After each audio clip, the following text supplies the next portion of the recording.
All right, guys.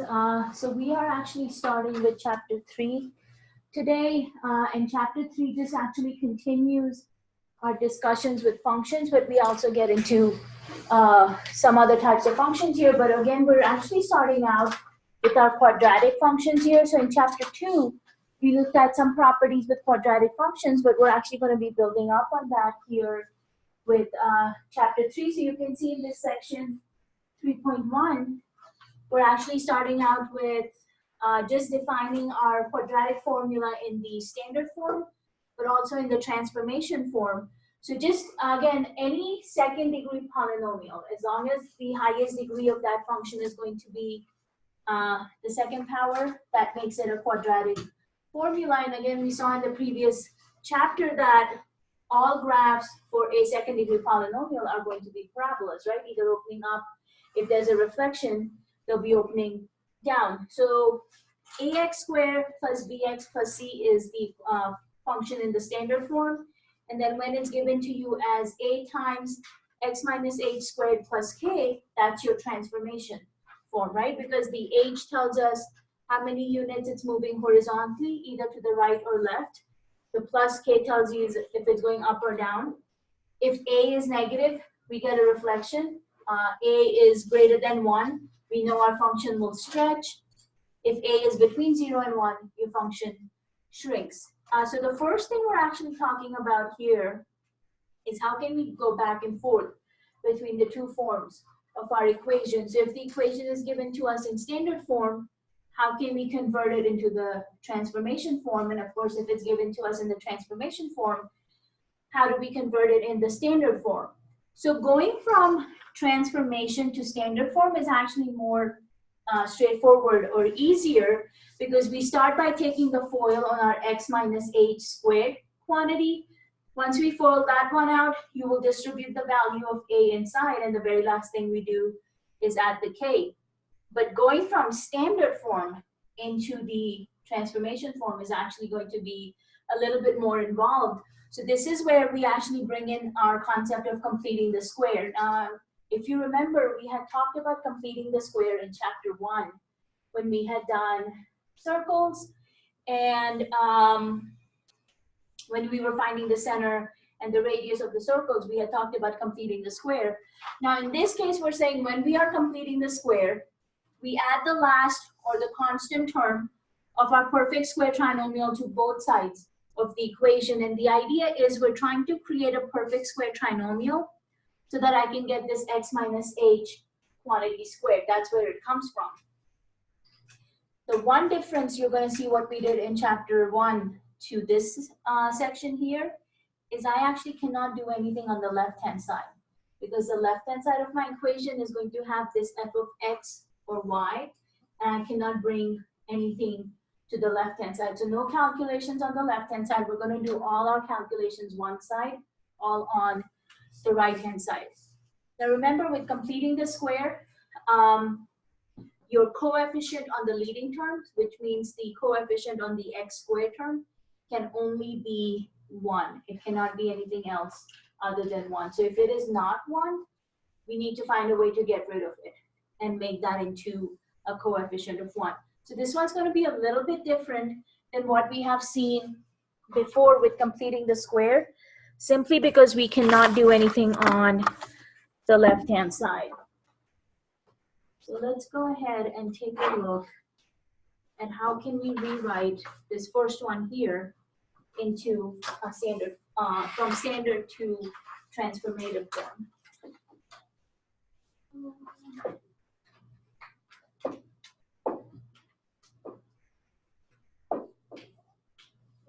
So you are given y equals 2x squared minus 12x plus 22.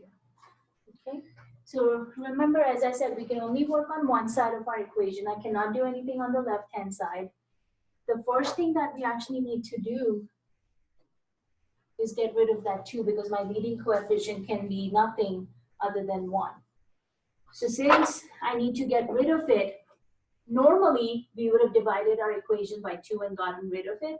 I cannot do that here since I'm not allowed to do anything on the left-hand side. So instead of dividing my entire equation by 2, I'm actually going to take my first 2 terms and I'm going to factor out that 2. Remember, since I cannot divide it, I can use factoring. And by using factoring, I can bring that 2 outside. I'm left with x squared. And this is how we're creating the illusion that my leading coefficient has 1 as its coefficient. Now 2 goes into 12 how many times? Yeah, 6. So you're going to have 6x left behind, right? And you'll notice I am only factoring out the number 2. I am not factoring out my x terms, because this is not so much as factoring as we're trying to complete the square. So you're just bringing the number that I don't need outside and leaving our x squared and the x terms as it is. Now again, with this plus 22, that's again not being included in this calculation, so you just carry it forward till we need to use it at the very end. Okay. Once I get this 2 on the outside, then this term inside the parentheses, x squared minus 6x, that's the term I'm trying to complete the square for. So remember, completing the square always tells us to take the middle term, divide it by 2, and square the result. So in this case, my middle term is coming from the parentheses, which is going to be from 6x, right? My b term is 6. We take our 6, divide it by 2, and square that.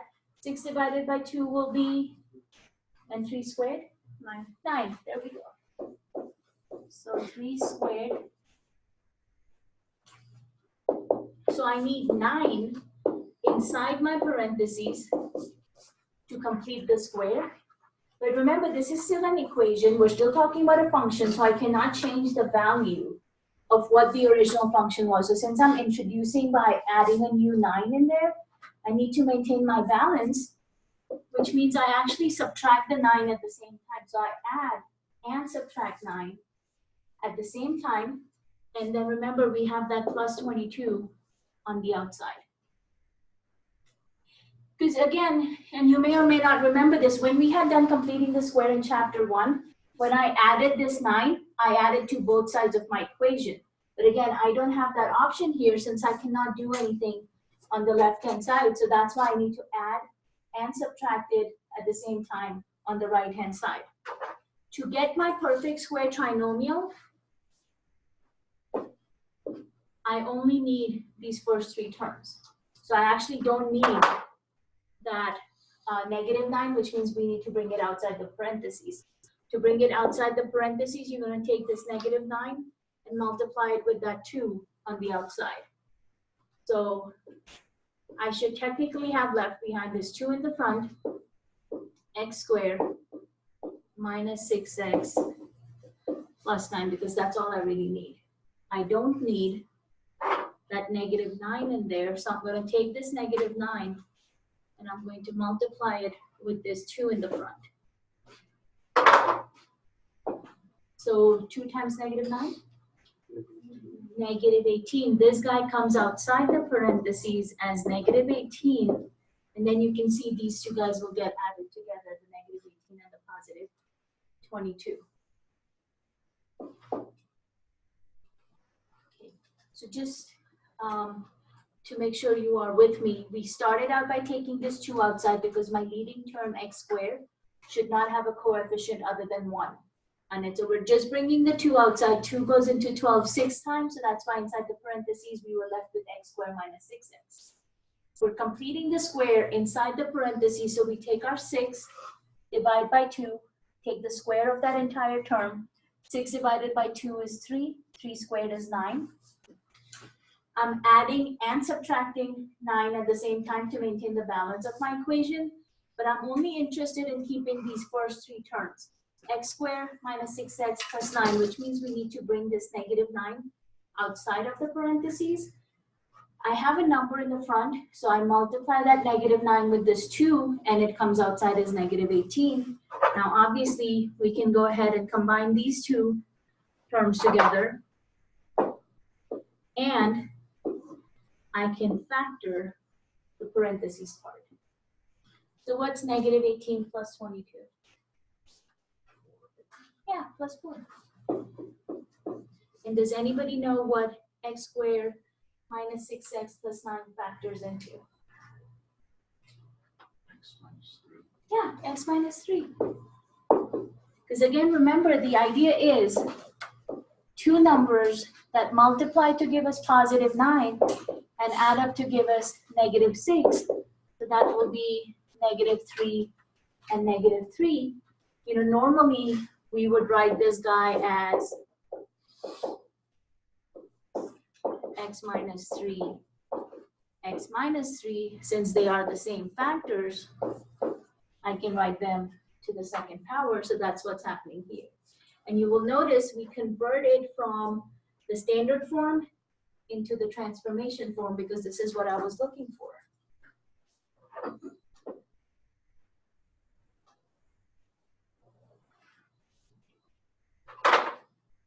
Okay, so you can see this 2 will be my A term, 3 becomes the H, 4 becomes the K value, and of course this 2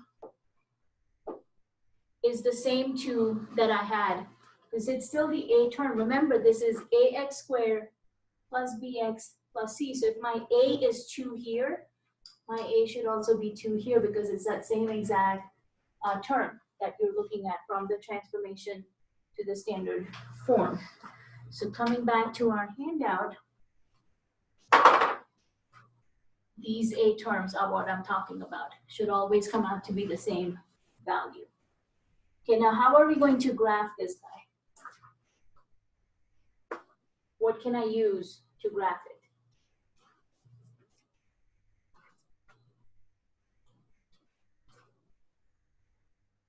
You can use transformation. You can use just a regular t-table to come up with the graph of this function.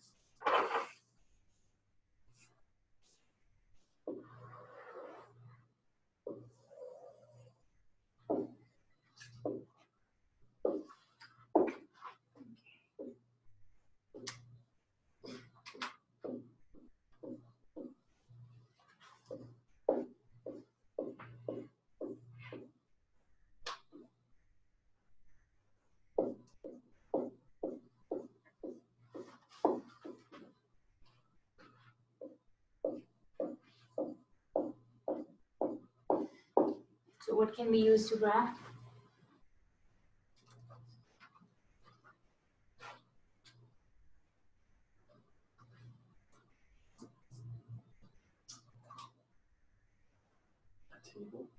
Okay, what kind of x values can we use if we did a table?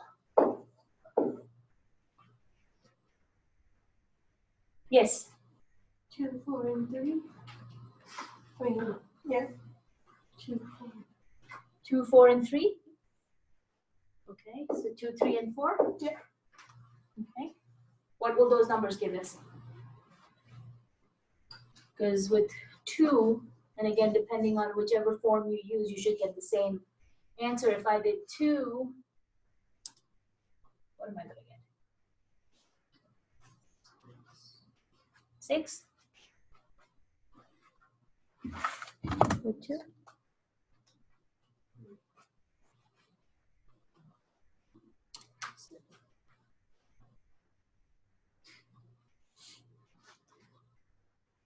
Because that would be 8 minus 24 plus 22, yeah? 6. Come on, buddy. Okay, what are we going to get with the 3? 4?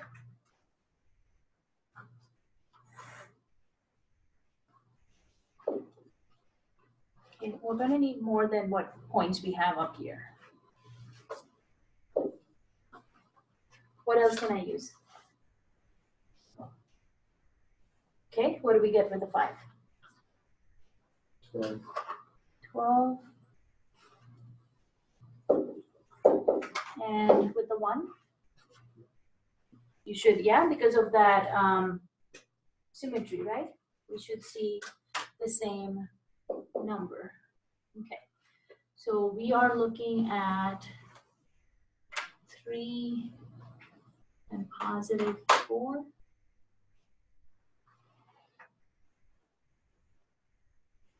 Four and 6.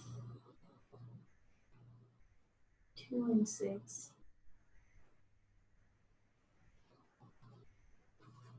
If you look at the original equation, and it should give you an idea, I guess we'll go back here. If I put 0 in for my x, you should see that my y-intercept will actually come out to be at 22. We won't be able to graph it, but you know where it's going to cross your y-axis at, which will be somewhere up here, out of the reach of our grid. So you should basically have a graph that will keep going in this direction. And then eventually at 0 and 22 on the y-axis is going to cross the y-axis at. And the 12 just kind of gives you an idea of, again, where your graph is heading, but these 3 points should be enough to give you a general shape of your parabola. Okay, can you tell me what will be the domain and range for this function? Domain is parentheses negative infinity to positive. Yeah, very good. Your domain is going to go from negative to positive infinity because obviously these arms of our graph are going to cover all of the x values. What about the range? 4 to infinity. Positive 4 to infinity, and are we including it? Yeah, because your lowest point on the graph is at the k value, right, which is the 4 for the y value. So you're going to be going from positive 4 all the way up to infinity. Remember, again, you had done this in chapter 2. So I don't know why you're doing whatever you are doing. We had talked about how the range can be dependent on, I don't know what I did, on this k value right here. So k to infinity of the parabola opens up, and negative infinity to k if the parabola opens down. So you should be able to use all of those properties that we had talked about, the maximum, the minimum, and all those kind of things with these graphs here. Okay, so this is taking an equation given to us in the standard form and converting it into the transformation form, and you can use either of the methods to graph your function. Now, what do you think is going to happen with number 2? We are given y equals negative, this was the wrong function, 3x squared plus 4x plus 2. So what happens here?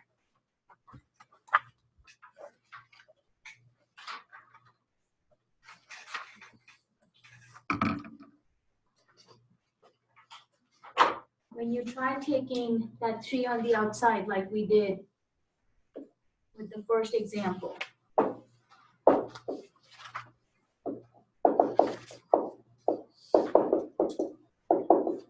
what will happen?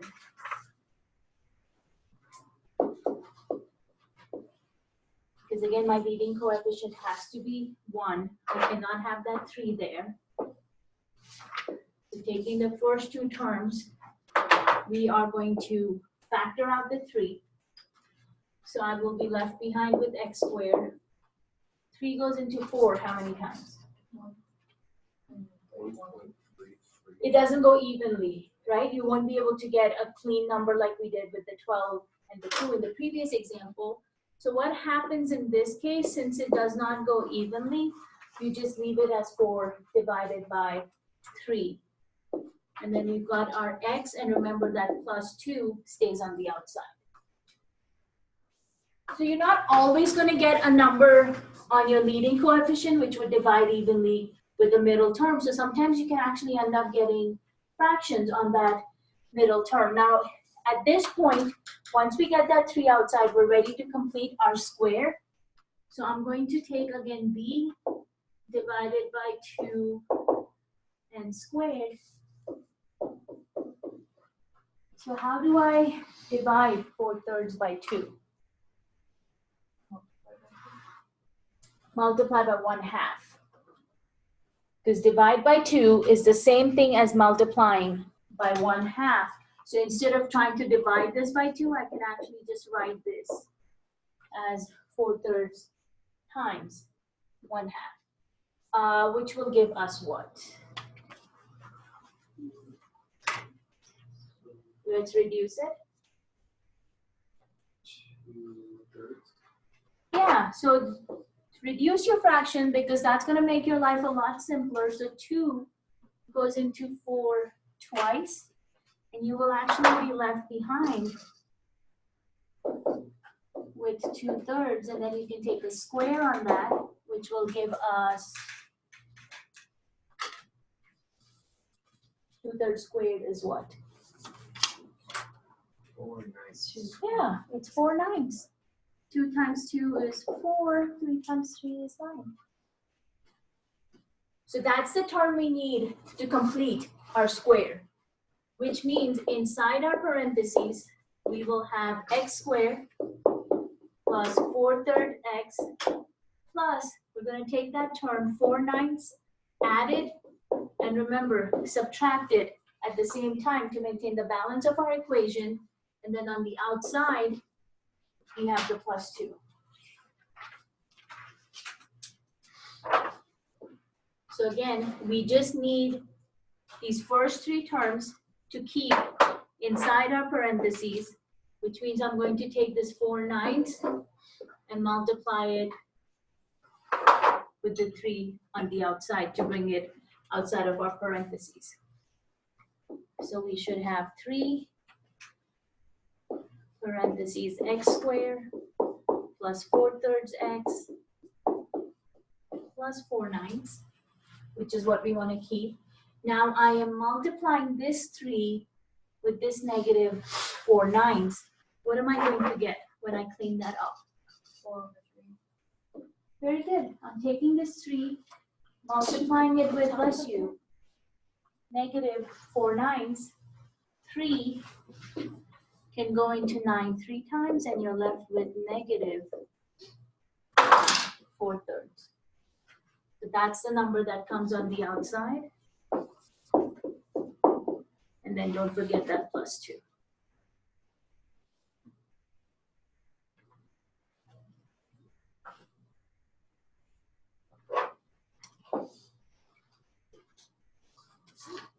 Negative 4/3 plus 2? 2/3. Will it be? Negative 4/3 plus 2.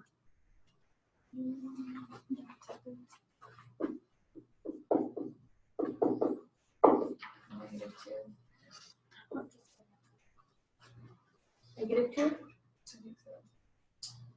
Can anybody else verify that for me? Because you have to find a common denominator, which ends up giving you 6/3, and then you are subtracting 4/3 from that. It is 2. Positive, right? Yeah. So you end up getting positive 2/3 when we clean up this number on the outside.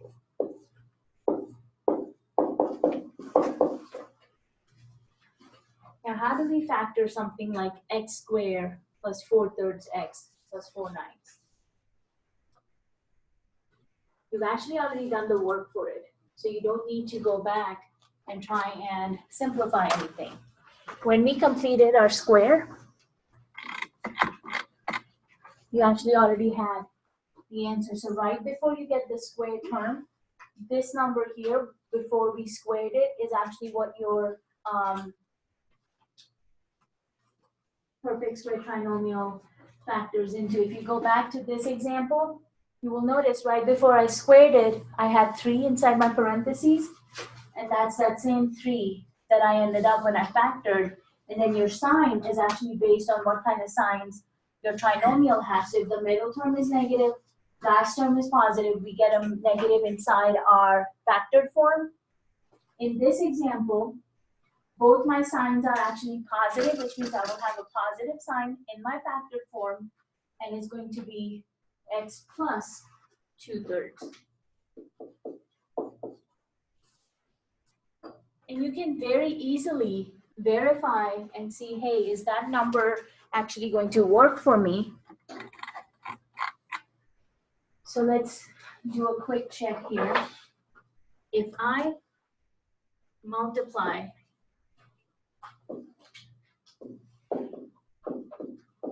2/3 with 2/3, what will I get?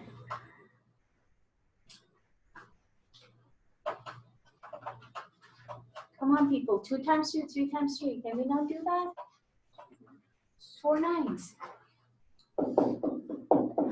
And if I add 2/3 with 2/3, what do I get? 4/3, because you have a common denominator already. Just add the top. So you will see I have my 4 9s when I multiply, and I have my 4/3 when I add. So you know those numbers are going to work, so you don't have to try and factor them out. Just use the number that you already used to complete your square.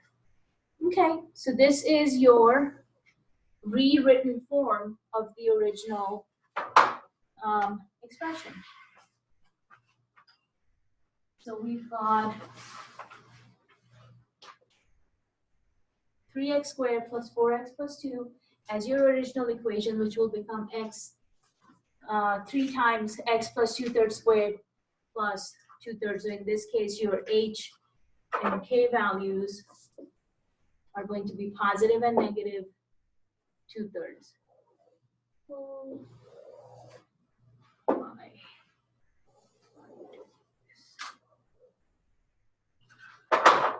Okay, how are we going to graph this out? This one might actually be easier to use a table, because if you try to do transformation, you are going 2/3 unit to the left and 2/3 unit up if you go with the movement, and then of course there's a stretch by 3 units. So what kind of values can I use in my table?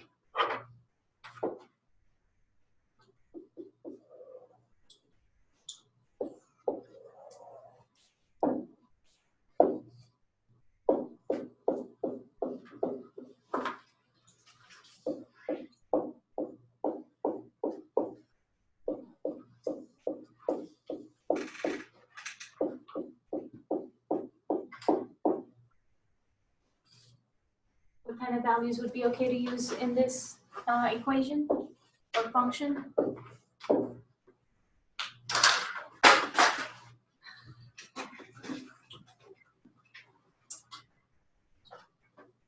Is it trying to escape?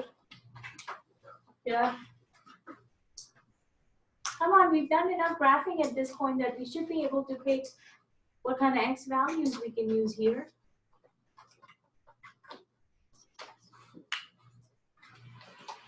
Can I use just -2, -1, 0, 1, and 2? See what happens with those? I would start with those. If they don't work, you can always pick something else. And what do those end up giving us? So it's 3 times x squared plus 4 times x plus 2. So this guy will give us a 2 here, since my x will be 0. With -2, what do I get?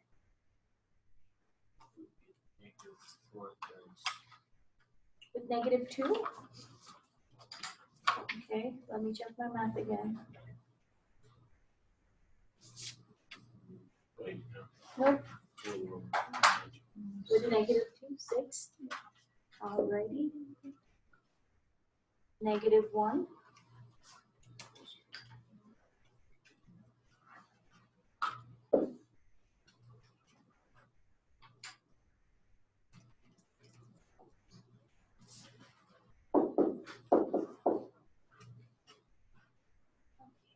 let's see with positive 1.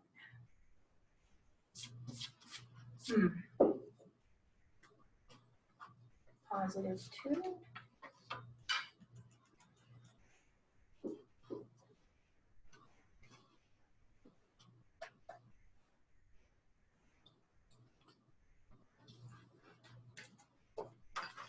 What kind of graph does that give me? If I'm at negative 2, 1, 2, 3, 4, 5, 6. Negative 1, 1, at 0, 2, 1, and 9. And then of course you can see we're just expanding out from there with those numbers like 22, 17, and that kind of thing.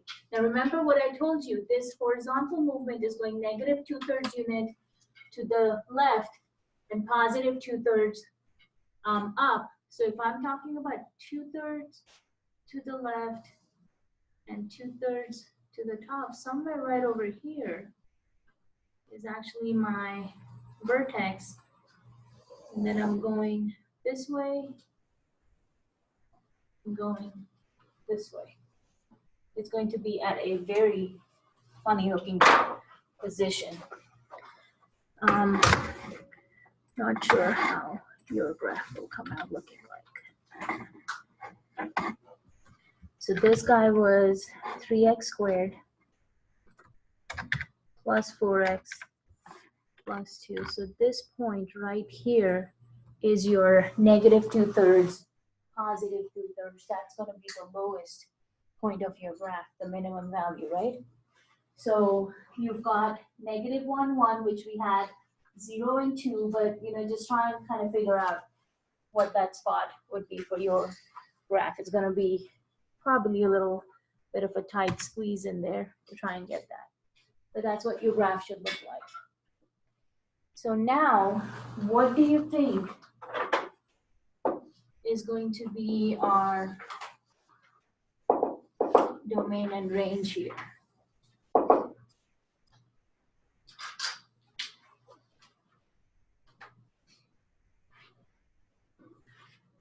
It's a parabola opening up, right? So is our domain going to change from the previous example?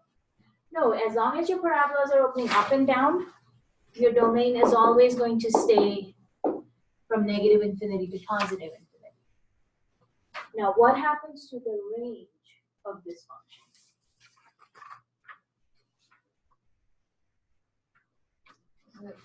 Including 2/3? Yeah, so since our k value is now at 2/3, that means the lowest point on our graph is at 2/3, and of course we're going up to positive infinity. And as you can see, if we had not rewritten this function from the standard form into the transformation form, just by looking at the original equation 3x squared plus 4x plus 2, you would not be able to figure out what that range is going to be. So in this case, actually rewriting it in the transformation form helps us out a little, because again, just by looking at the graph again, we would not really have been able to get that point either. So it's kind of very interesting when you just look at the basic function itself, you probably wouldn't be able to come up with the range just by looking at the function or its graph for that matter. Okay, so when you're going from the standard form to the transformation form, you use completing the square. When you're going from transformation to standard form, you're just taking FOIL of the x minus h squared, multiplying by a, and then adding the k. So we're actually not going to be looking at examples for that, since that's your basic, please excuse my dear Aunt Sally, format. Okay, let's look at the next properties here. So we're basically saying any kind of transformation you make on the x squared function is basically going to be, creating a family, and of course the graph would be your parabola. Since you're making a transformation on the x squared function, it's still going to be in the form of a parabola. So for all x squared functions, you should notice a parabola. Now let's get into where your graph is opening, and I mentioned the vertex, so let's talk about that officially, and the axis of symmetry. So opening basically means, is your parabola opening up or is the parabola opening down? And that is dependent on this A value. So if A is positive, that means your graph opens up. If A is negative, think about that as your reflection. So your graph is going to be opening down. So literally, if you have a positive A, the graph will open up. If you have a negative A, the graph opens downward. And you can kind of see that in these examples here. So if you just have your basic f of x equals x squared, that means my graph is opening up. F of x equals negative x squared, so that means my A is -1. My graph is opening downwards. So we had talked about the maximum and the minimum value. That means when my parabola is opening up, I have a minimum value, which will of course be part of your vertex, the lowest point on my graph. And that vertex, as you will notice, is those units of h and k. By how many units did my graph move horizontally? By how many units did my graph move vertically? Same thing with a parabola that's opening downward. The vertex then becomes the highest point. Remember, k is your maximum value.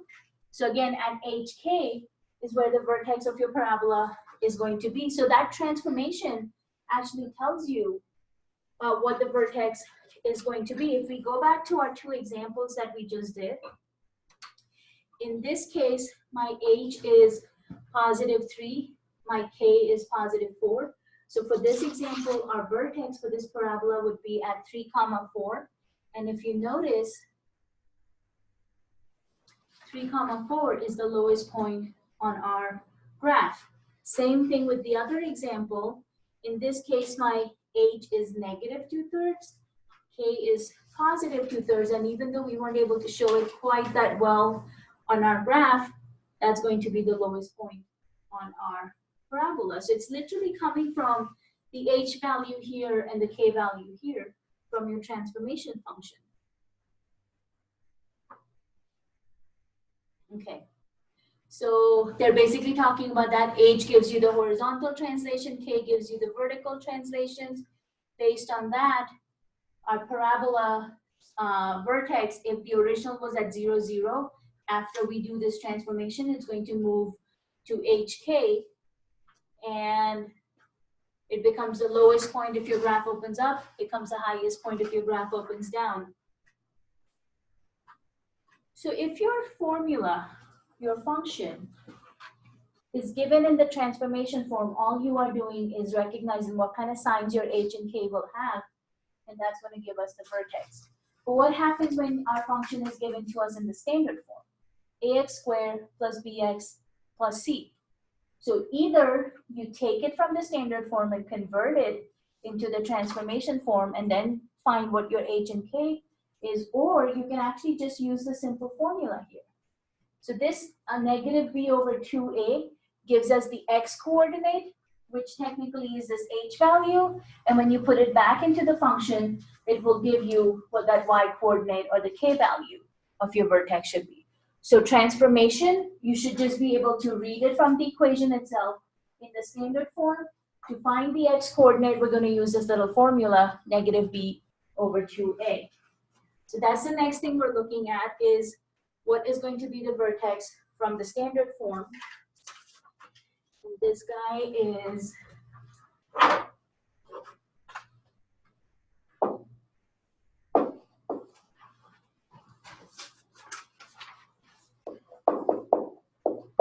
f of x is 3x squared minus 12x plus 5. So we're finding the vertex.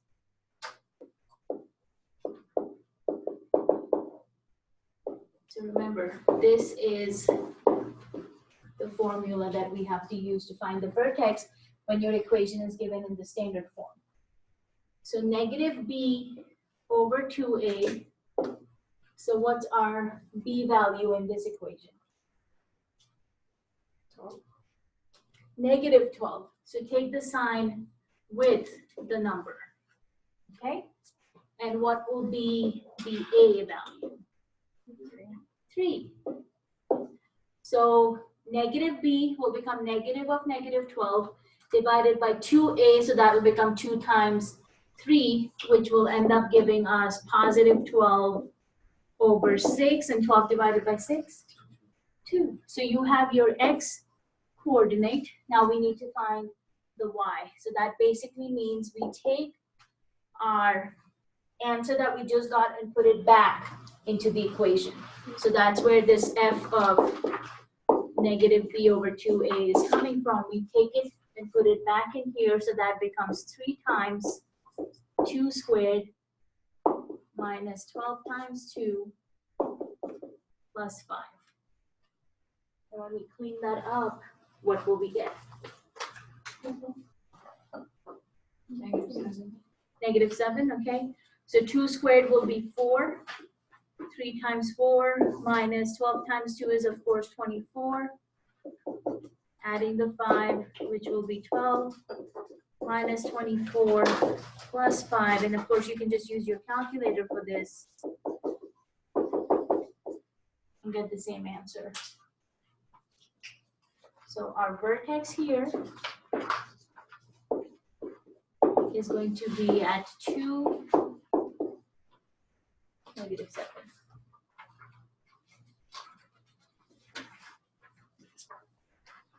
Questions on number 3? Can you tell me what the vertex is on number 4?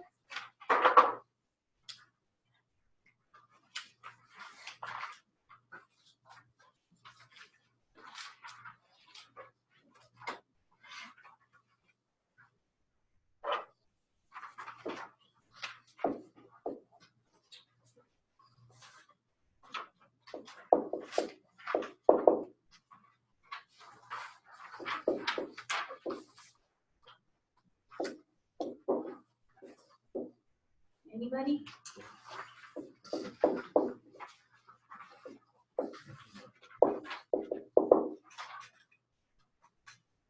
Yes. It's -6 and common -1/4. Yeah, so remember, you're getting your h value from here and your k value from here, but hopefully you guys will remember this. With h, we always go with the opposite sign because by default it's defined as x minus h, which means 6 itself is a negative number, so it's going to be -6, and of course keep the same sign for the k, which is -1/4. So this one you are literally just reading it off of the transformation form, but when you are given this one here, you need to recognize your a and b values. Questions on 3 and 4? Finding the vertex of the parabola. So remember, the vertex can be the lowest point if your parabola is opening up, and it can be the highest point if your parabola is opening down. Alrighty.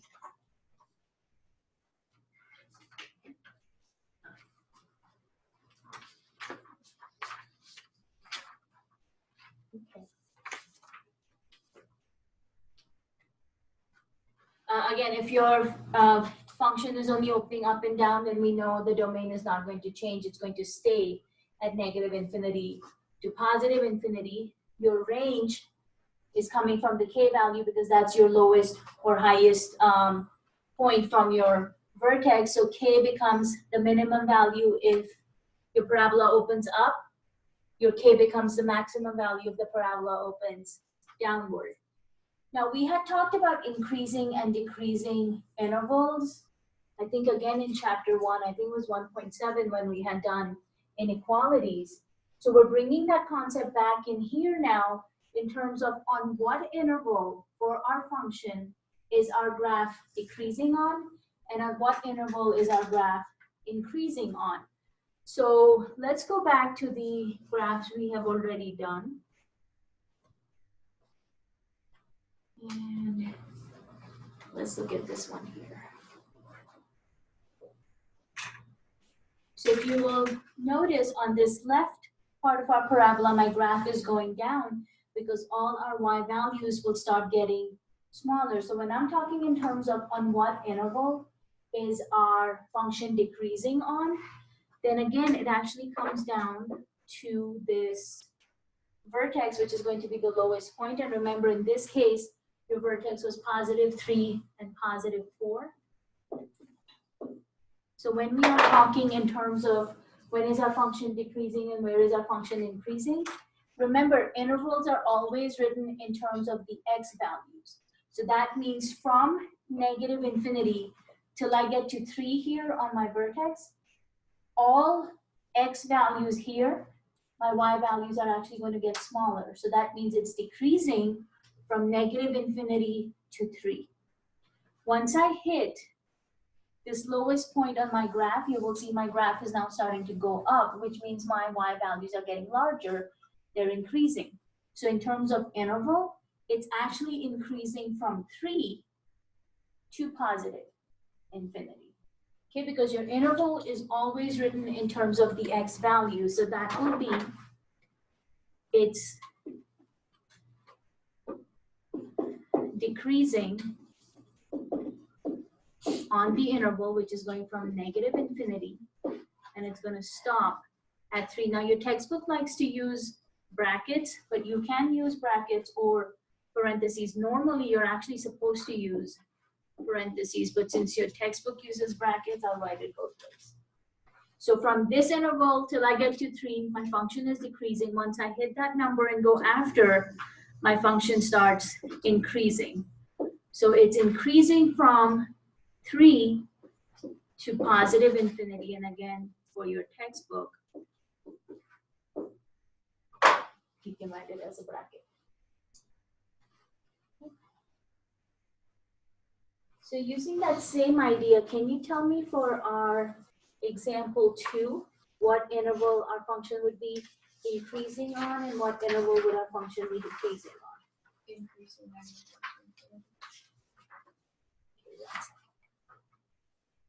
Okay, there we go. So remember, this lowest point here was going to be at -2/3 and +2/3 for our vertex.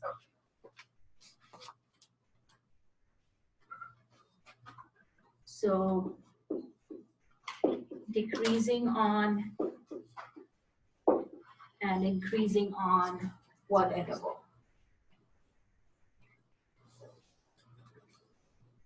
Again, it is still a parabola opening up, which means So it's decreasing from -∞ to 2/3. -2/3. Yeah, so again, in terms of x values, it's decreasing because this is the portion where it's going down. It's decreasing from -∞ till I hit that vertex at -2/3. So from -∞ to -2/3, and again, parentheses or brackets. I think my math lab would probably expect brackets.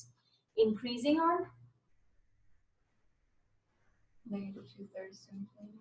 Yeah, going the other direction. So -2/3 to +∞. Okay. So let's get back to our handout. So just depending on if it's opening up or down, that interval can change.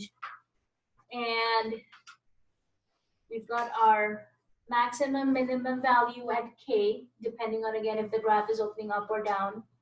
And we talked about the range going from k to infinity if it's opening up, or -∞ to k if it's opening down, and I had mentioned that earlier.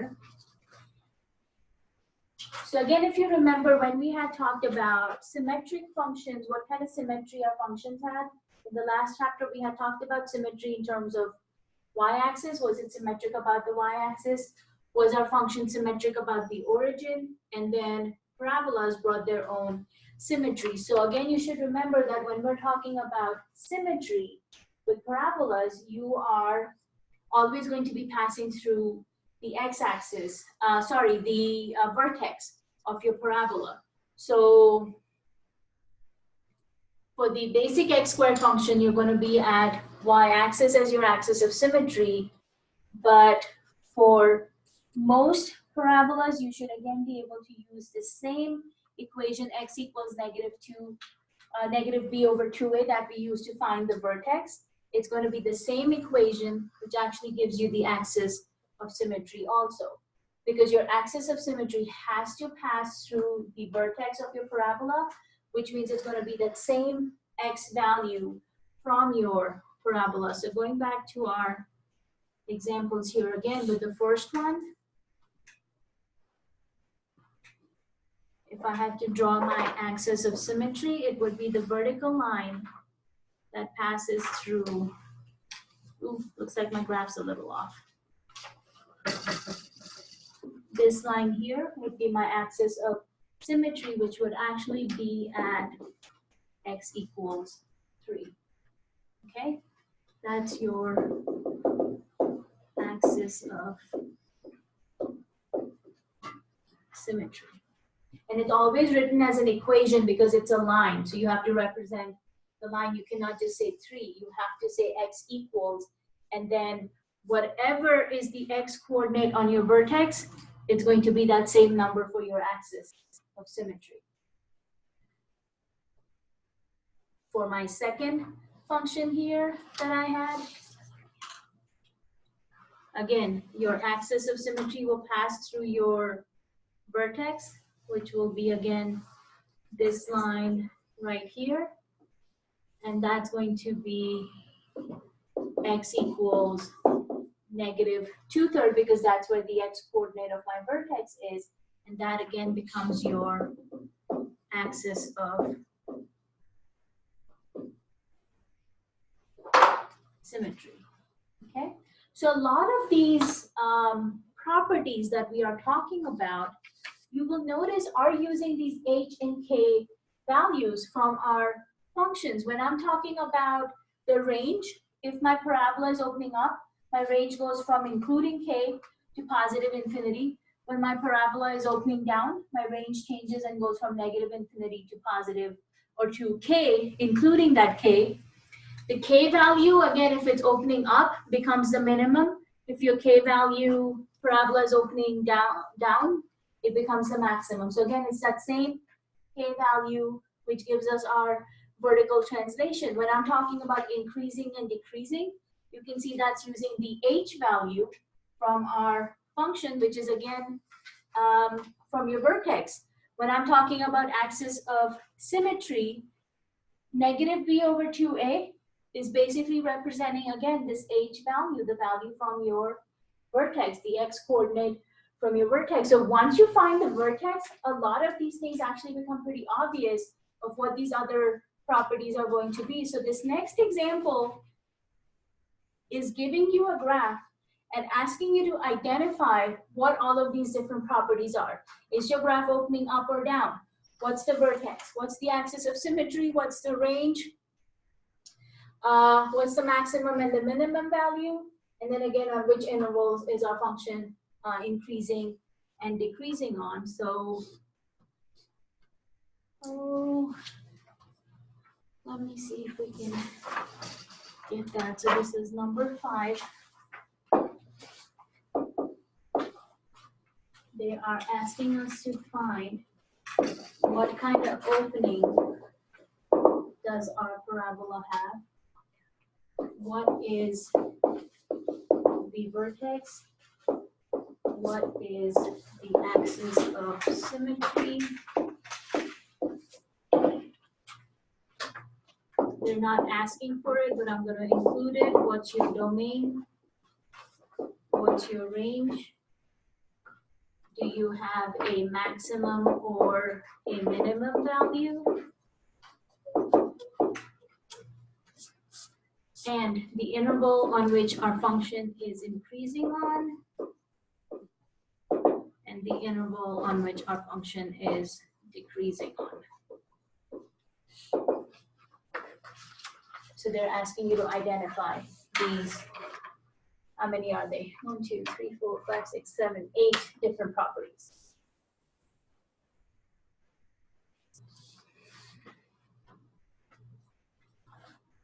So some of those things should be pretty straightforward.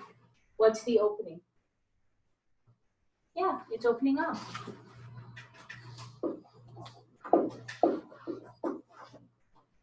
What is the vertex of our parabola? Yeah, and again, they're highlighting that for you, right? -1, -9, which is the lowest point on our parabola. Axis of symmetry will again be the vertical line that passes through the vertex. So what will that equation be? Very nice. X equals -1. So always passes through the x coordinate of the vertex. What will be the domain of this function? Right, it still hasn't changed. -∞ to +∞. What will be the range of this function? -9 to infinity. Yes, so again, you're going from -9 and going up to +∞. So that -9 is again the same value from the vertex of your parabola. So including -9, since my graph is opening up, I'm going towards +∞. Will I have a maximum or a minimum value here? You don't have a minimum value, but not a maximum. Yeah, because since our graph is opening upward, that means I have the lowest point, right? So since I have the lowest point, that means I have a minimum, and minimum is always the k, the y coordinate of your vertex. So this one actually is just going to be -9. You don't have to say y equals. It's just the number, -9. The interval on which my function is increasing, which means it's going up, my y values are getting larger. Very nice. So please remember, whenever we're talking about intervals, you are looking at the x values, right? So that means I'm starting at -1 and going to +∞, and this is where all my y values are getting larger. So you are going from increasing on -1 to infinity. And like I said, your textbook likes to write it as brackets. So it's decreasing on -∞, -1. the other half, right? So from -∞ to -1, and again, as your textbook.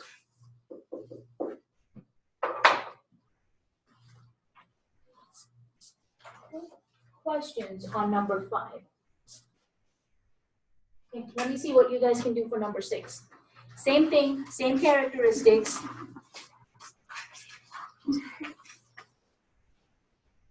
Start by finding your vertex, the opening, and then try and see what those other characteristics would be. So I'll give you guys a couple minutes to work through that. If you're done with 6, move on to 7.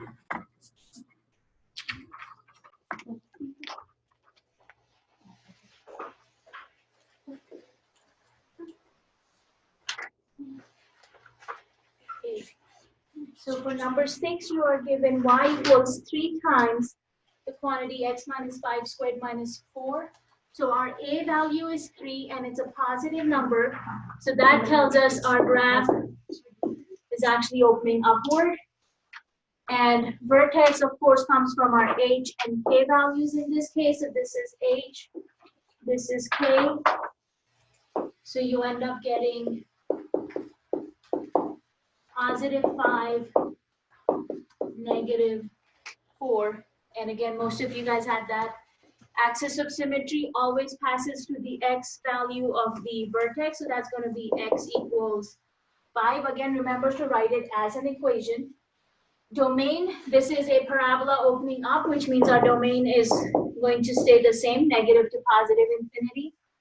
And you can do just a rough sketch. You don't have to draw your parabola, and then your lowest point is going to be at 5, -4, so you can get a little visual representation here. So I know, since this is a parabola opening up, that means this is my lowest point. I'm going from -∞ to, -4 to +∞ on my range.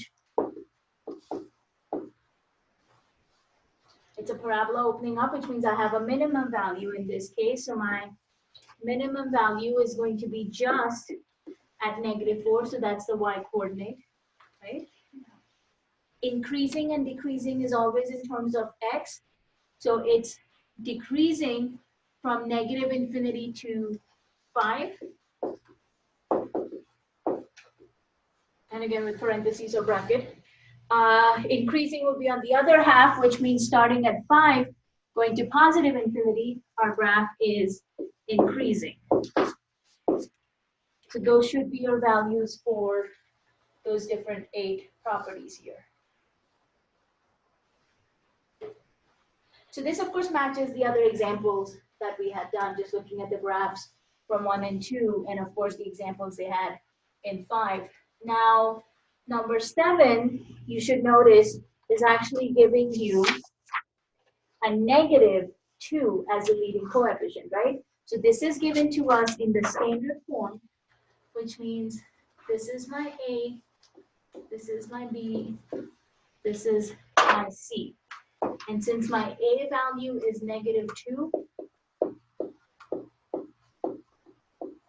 that means this graph is opening downward.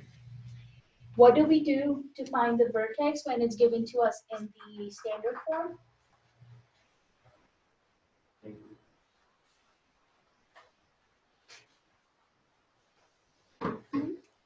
Anybody?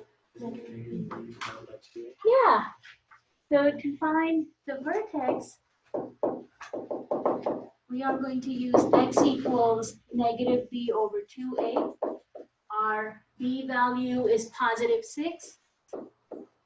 To a is -2. So that basically gives you -6/-4. And what does that clean up into? When I reduce our fraction and leave it as a fraction, don't make it a decimal. Yeah, positive, right? Because they're both negative numbers. So +3/2, which actually gives us the x coordinate for the vertex, and then put it back into your equation to find the y value, which will be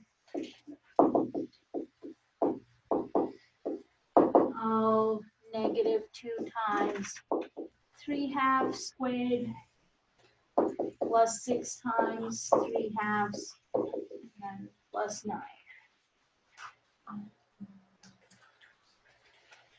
So this one will actually give me -2, 3 squared is 9, 2 squared is 4, 6, 3s are 18/2, which you can reduce that.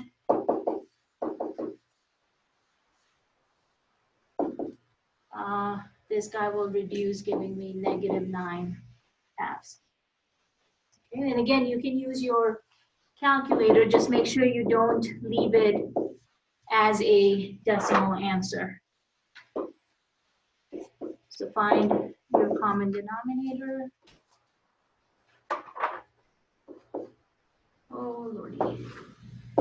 That's -9 plus 36 divided by 2. 36 minus 9.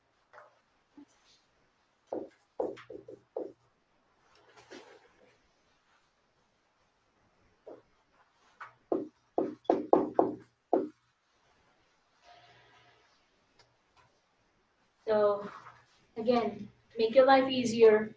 If you can use the calculator, use it, but just make sure to convert your answer into fractions instead of leaving it as a decimal. As a decimal, what did it come out to be? 13.5? Yeah, 13.5. Yeah. So you can see it should be pretty easy for you to convert it back into a fraction. Now, once you find the vertex, then remember all of these flow mainly from the h and the k values. So you can still use that idea here. Axis of symmetry, we know always passes through the vertex. So what's the axis of symmetry here? Yeah, so it's going to be the same x value from the vertex, x equals 3/2.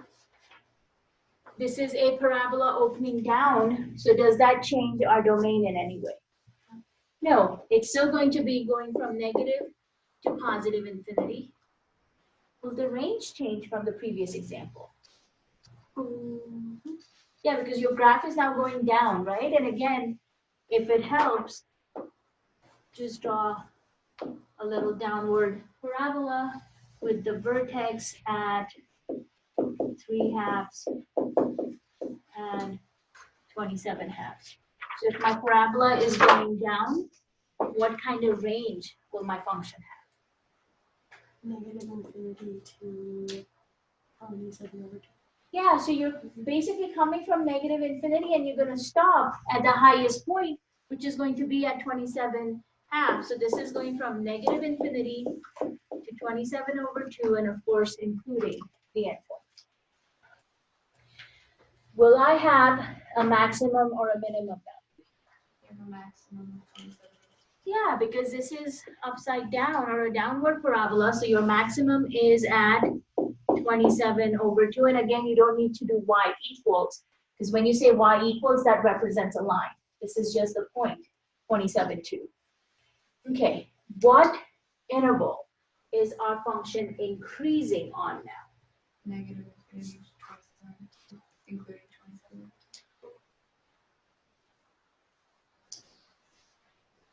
Because 27/2 is the y value. Interval is only in terms of x value.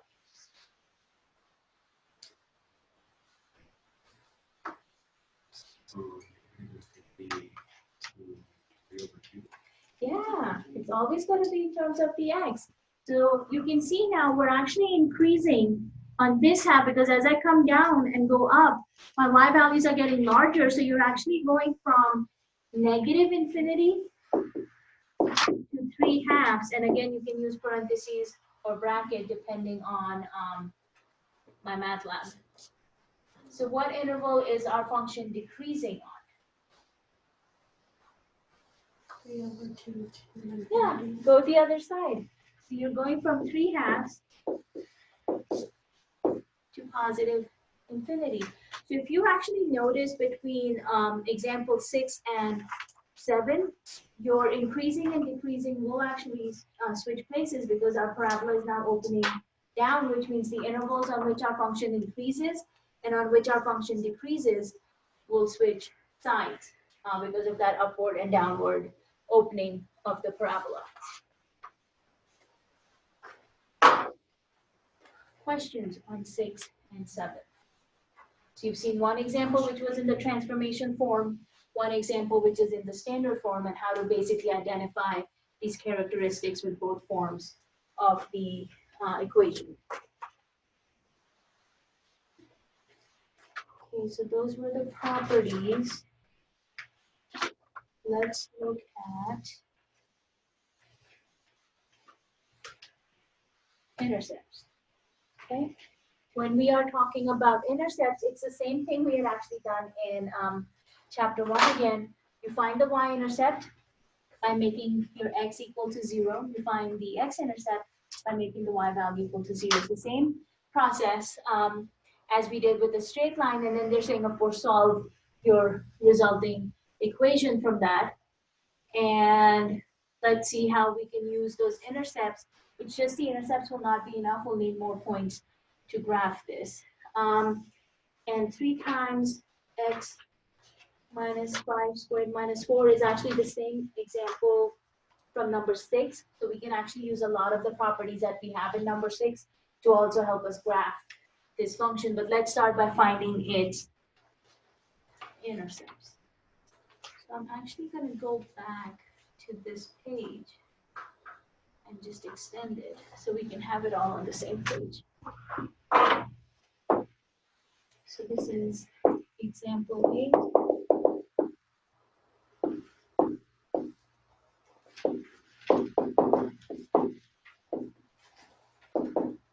So we're finding the x and y intercepts.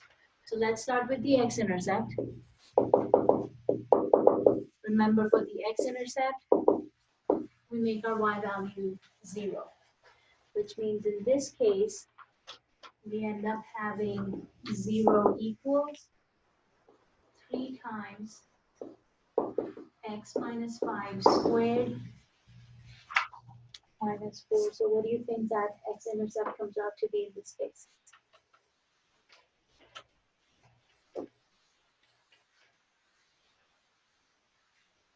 What's the first thing we'll do? Subtract the 4 or add the 4. Add the 4.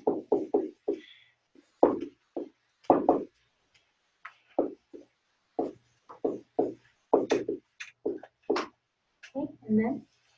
FOIL the x minus 1. Actually, I wouldn't. I would just leave it as it is, because otherwise that means we have to use a quadratic formula or something to solve it later on. So it would actually be easier to use the square root property instead of, foiling it and going the longer route. So in this case, start by dividing 3 on both sides. You're left with 4/3 equals x minus 5 squared. Taking a square root on both sides, you're not going to get a happy number for this one, obviously, since you ended up with this funny looking fraction on the left hand side. We'll take a square root on both sides to get rid of the square. Whenever we take a square root, we get a plus or a minus. So these guys will cancel out, giving me, and I'm going to leave this as it is for now, x minus 5. And how do I reduce my radical square root of 4 over 3?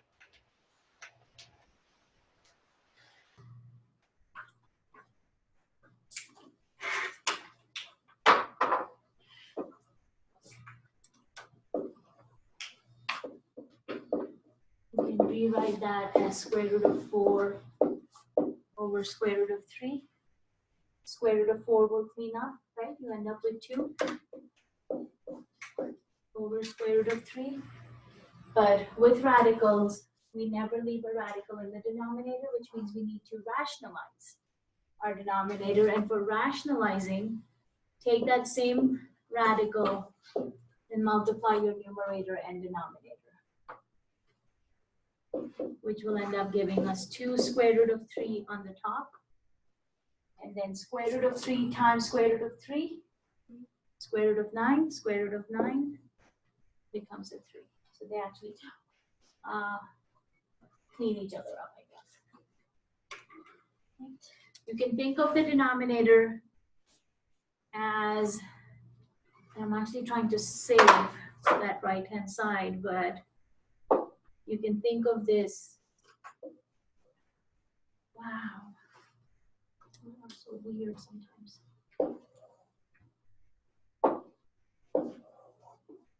Square root of 3 multiplied by square root of 3.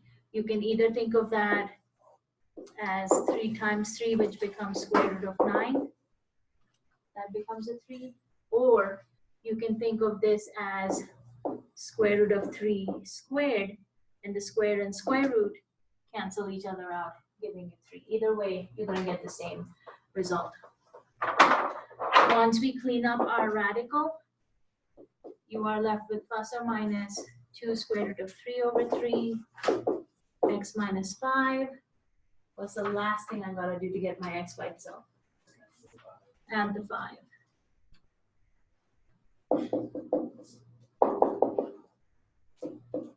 So we've got 5 plus or minus 2 square root of 3 over 3 as our x-intercepts.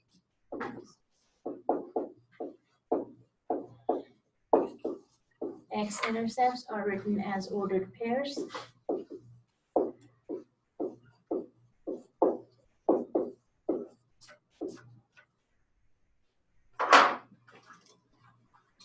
Okay. So you know that guy's not going to help us in graphing a whole lot. So can we replicate this for our y-intercept? Let's hope the y-intercept is a little bit more cooperative than the x.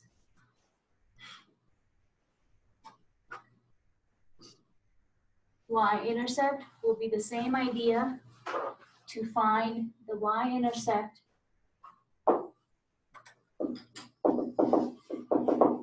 we make our x value 0 in the function. So that means you end up with y equals 3 times 0 minus 5 squared minus 4.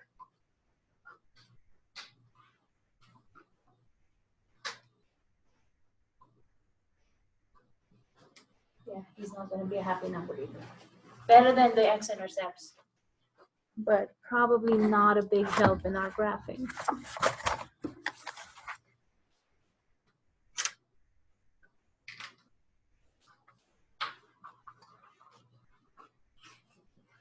So what does that y-intercept come out to be? 71. 71. So how can we graph them to get it on the same page?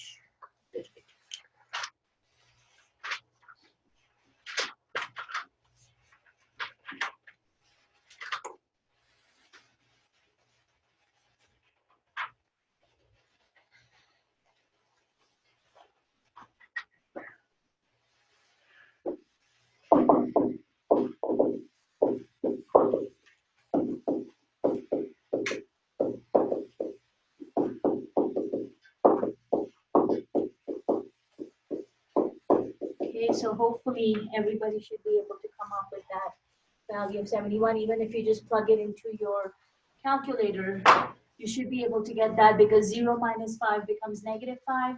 Negative 5 squared, 5 times 5 is 25. So 25 times 3, 75.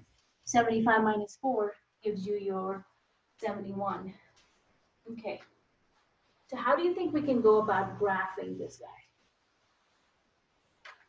If we had to find decimal approximations for those x-intercepts, what would they come out to be? Decimal approximations for these two numbers, what would they come out to be?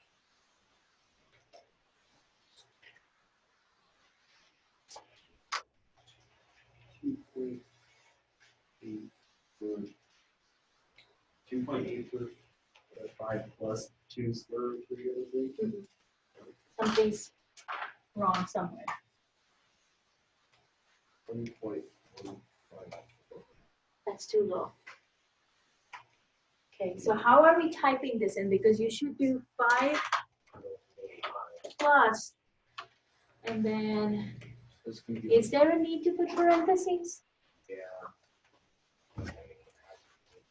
Let me see, 5 plus 2 square root of 3. If your calculator opens a parentheses, and I think, Spencer, you have the same one as I do, I would close my parentheses and then divide by 3. That's what I have. 6.15. Yeah.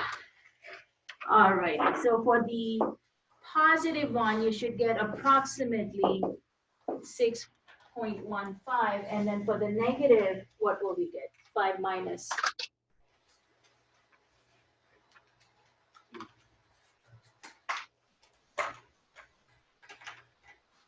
Negative. Yeah. So approximately, if you round it, you should actually get 3.85. Positive or negative? Positive, because you're still doing 5 minus, and 2 square root of 3 does not come out to be bigger than 5. It's going to stay positive. Okay, and then of course we had 0.71 on the y-intercept. So if you try to graph this, it's not really going to help us a whole lot. But you should be able to at least estimate where your 6.15 and 3.85 are going to be. So if I go 1, 2, 3, 4, 5, 6, 7, your 6.15, of course, is about just less than a quarter ahead of the 6 marker. So I would say probably just a hair ahead of 6. And then for 3.85, I would go just a hair before 4. So you would kind of get an idea of where those x-intercepts are going to be. what's the vertex of this equation? Because we did that in number 6.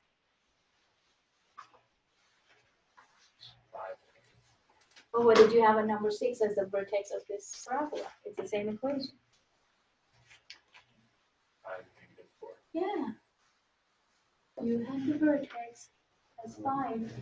It is the same, right? So 5, -4. That is a good point. So 5, -4, I need some more points here. So 1, 2, 3, 4, somewhere in there. 5, -4. Can we do a table for some of the other points? Let's try 3 and 7. What do we get for those points? So let's figure out our ordered pairs for 3 and 7 because they would be on either side of these x values. 6.15 and 3.85. So what will 3 and 7 do?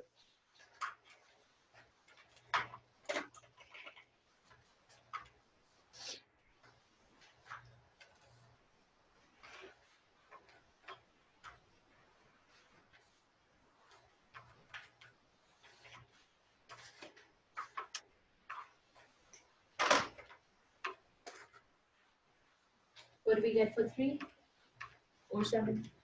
We got 8 for 3 or 7?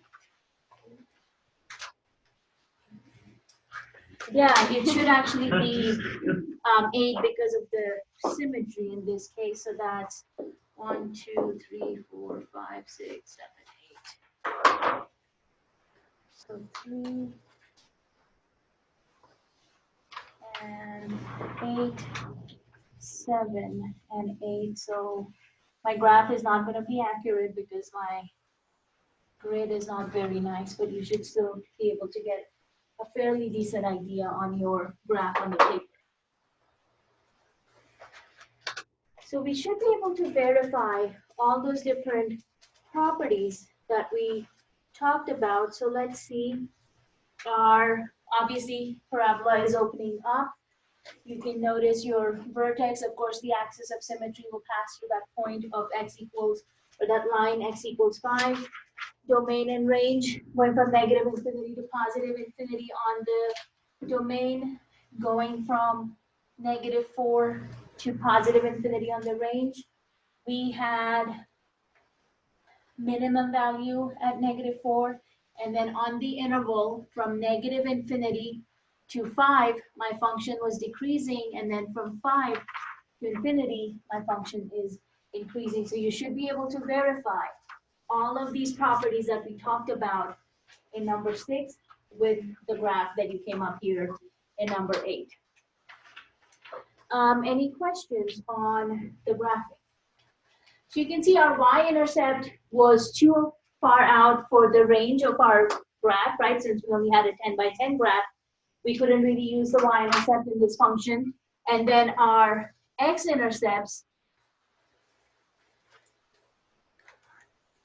came out to be approximation, so I wasn't able to use them either to really graph my function. So they were just approximate values.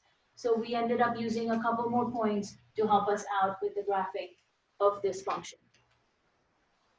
Okay, and that's usually the process that happens anytime you are trying to graph parabolas. You may not have enough points. Okay, what are your intercepts for number 9?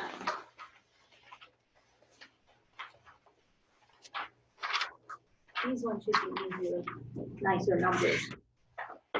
So x-intercept, y-intercept for number 9. That's actually a new function. We haven't looked at that one before.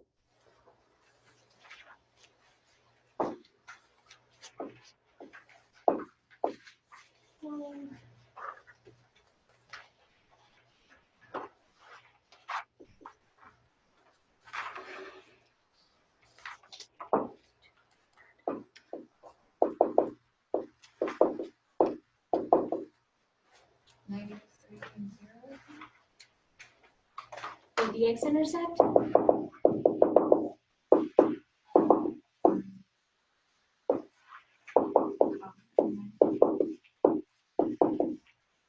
So what method did you use?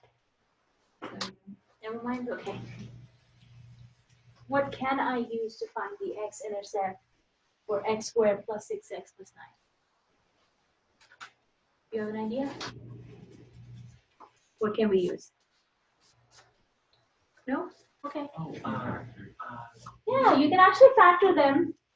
This is a perfect square trinomial, so you can factor this. What else? No, that would be completing the square, but you could use the quadratic formula.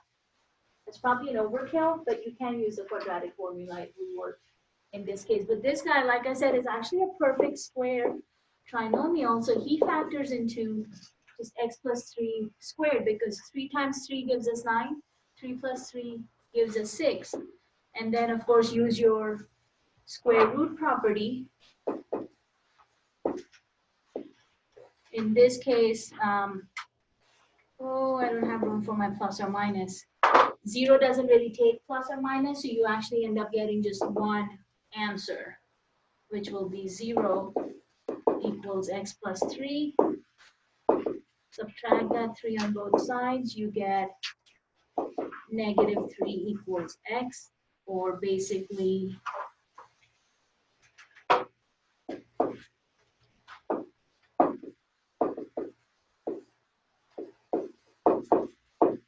negative 3, 0 as your x-intercept. Y-intercept?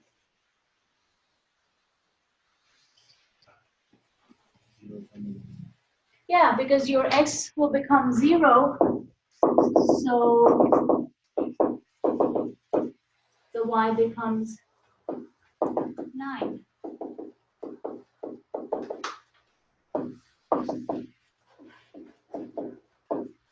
Okay. Will those 2 points be enough to graph, or we need more points? Need more points? Yeah? Okay, what kind of points can I use?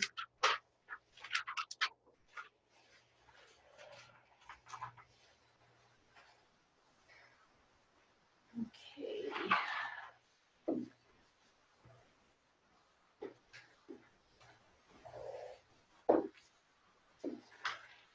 So I'm actually going up to 0, 9, so that's going to be 1, 2, 3, 4, 5, 6, 7, 8, 9. 2, 3, 4, 5, 6, 7, 8, 9.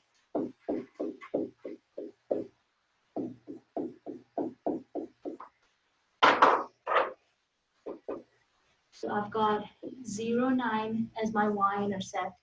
I've got negative 3, 0 as my x-intercept. Those are the only 2 points that I have. So obviously it makes sense to do, again, just a little table. We've got 0, 9, we've got negative 3, 0.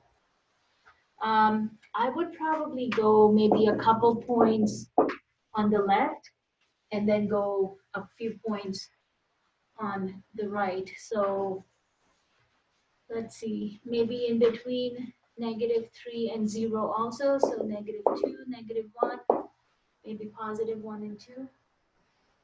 Just so that we have a good spread of numbers and we get an idea of what the shape of our graph is going to look like.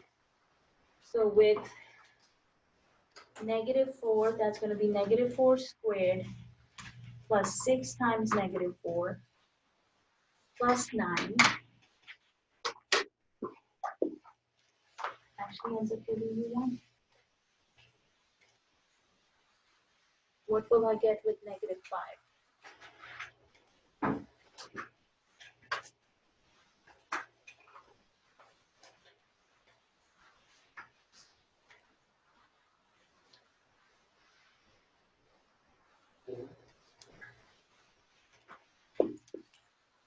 Negative 2.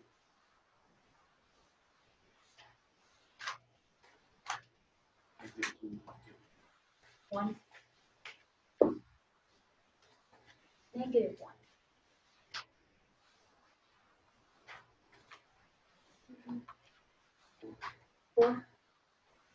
that should of course be your symmetry at positive 1.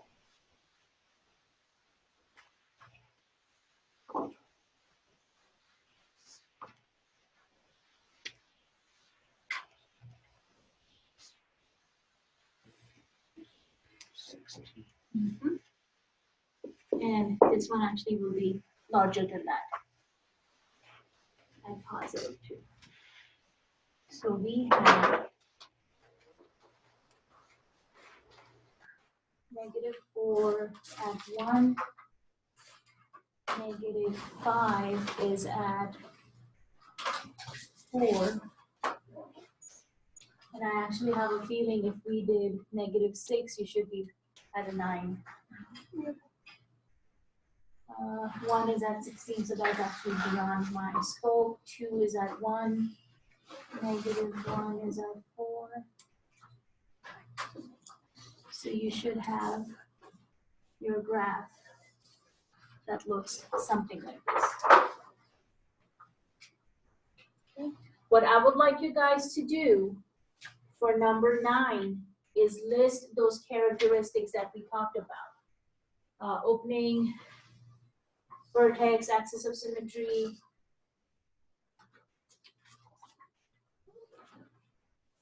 range, domain. Boy, everything that we had on number 5.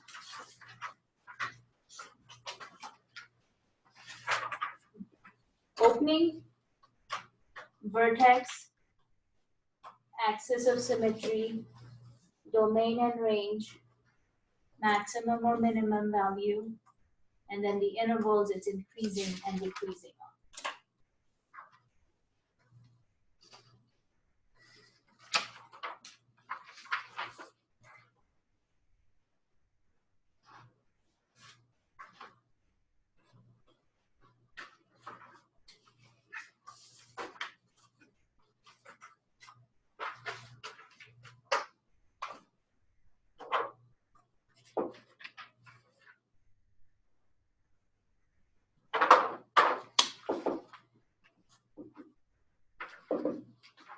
So opening, of course, is pretty obvious. It's opening up because our A value was positive and we can see the graph.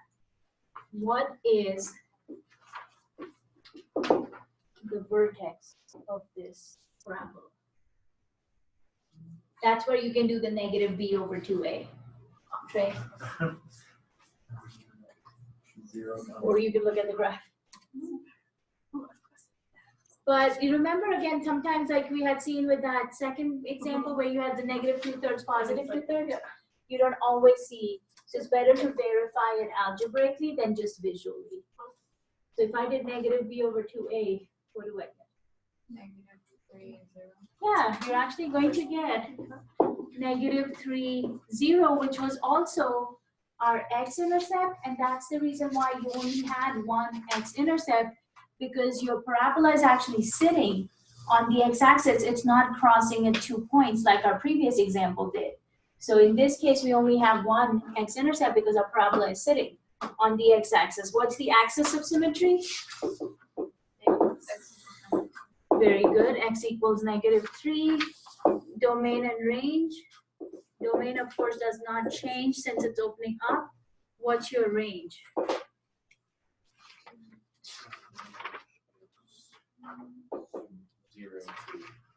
Yes, it is. It's going from 0 to infinity. And again, remember, your vertex can help you with the range. What is maximum or minimum value? Minimum value. What interval is our function increasing on? 0 to infinity. -3 to infinity. And then, of course, in the other direction, it would be decreasing. So -infinity to 3. Oh, -3. Sorry. Okay. Let's not miss the negative sign. All right, guys. We're pretty much towards the end of this section. If you have any questions, let me know. I am actually still grading your exam, so I don't have the results for that just yet. Start working on chapter 3 homework. If you run into any problems, come and see me. I'll be here. Well, let's see how the snow works, but I should be here on campus if campus is open. Be careful if it is bad out there. Drive slowly. Thank you. Thank you.